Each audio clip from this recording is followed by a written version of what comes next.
everyone, I'm Cheryl Fondren, and I'm the Director of Success by Six here at the United Way of West Alabama. And I'm excited to have an opportunity to participate in the Leaders Are Readers program and to share a story with you today. Today I'm going to be reading The Day You Begin by Jacqueline Woodson. The illustrations are by Rafael Lopez. The Day You Begin.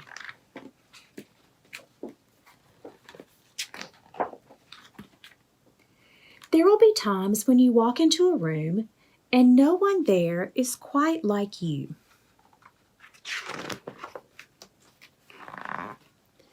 Maybe it will be your skin, your clothes, or the curl of your hair.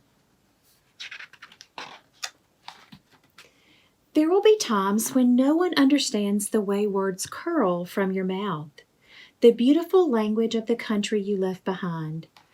My name is Rogoberto. We moved here from Venezuela. And because they don't understand, the classroom will fill with laughter until the teacher quiets everyone.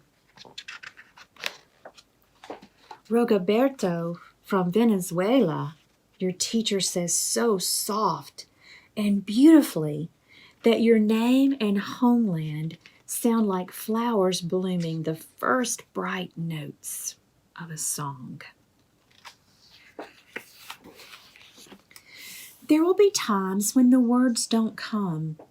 Your own voice, once huge, now smaller when the teacher asks, "What did you do last summer?"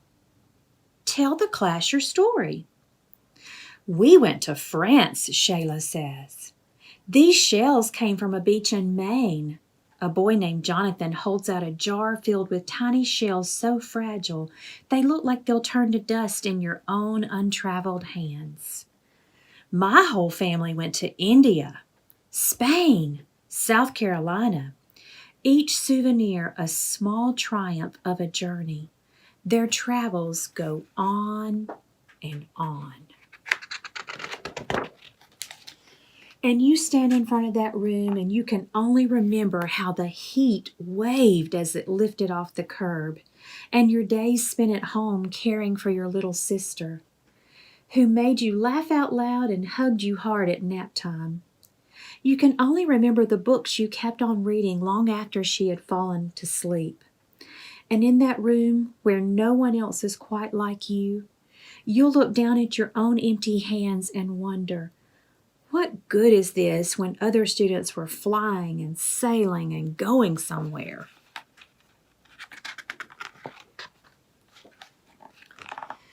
There'll be times when the lunch your mother packed for you is too strange or too unfamiliar for others to love it as you do.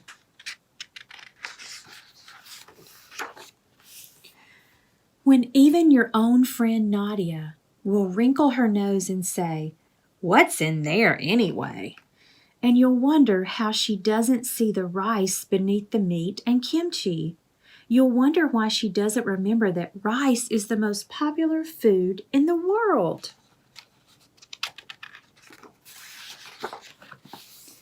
There'll be times when the climbing bars are too high, the run is too fast and far, and the game isn't one you can ever really play. "I don't want him on our team. You can watch. Maybe you can have a turn later on." There will be times when the world feels like a place that you're standing all of the way outside of.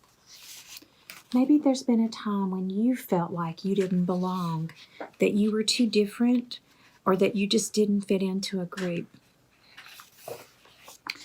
And all that stands beside you is your own brave self, steady as steel and ready, even though you don't yet know what you're ready for.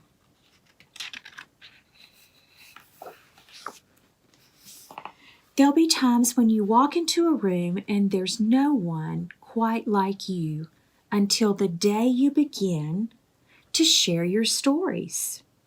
"My name is Angelina, and I spent my whole summer with my little sister," you tell the class, your voice stronger than it was a minute ago. reading books and telling stories, and even though we were right on our block, it was like we got to go everywhere.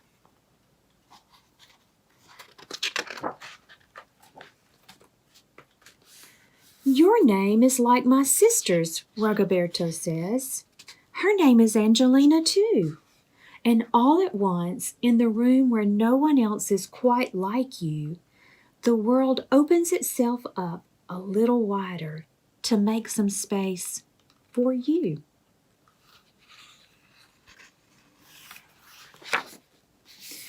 This is the day you begin to find the place inside your laughter and your lunches, your books, your travel, and your stories, where every new friend has something like you and something else so fabulously not quite like you at all. So that's our story for today. And I'm sure at times, just like I have, there are times when we walk in and we feel like we don't fit into a group or into a room or into a place where we are. But if we dig deep inside and we're brave and have courage to start telling our own stories, that's the day that we begin to make the world a little wider. So I hope you enjoyed this story, and I hope that you'll continue to read and be a leader yourself, because readers are leaders.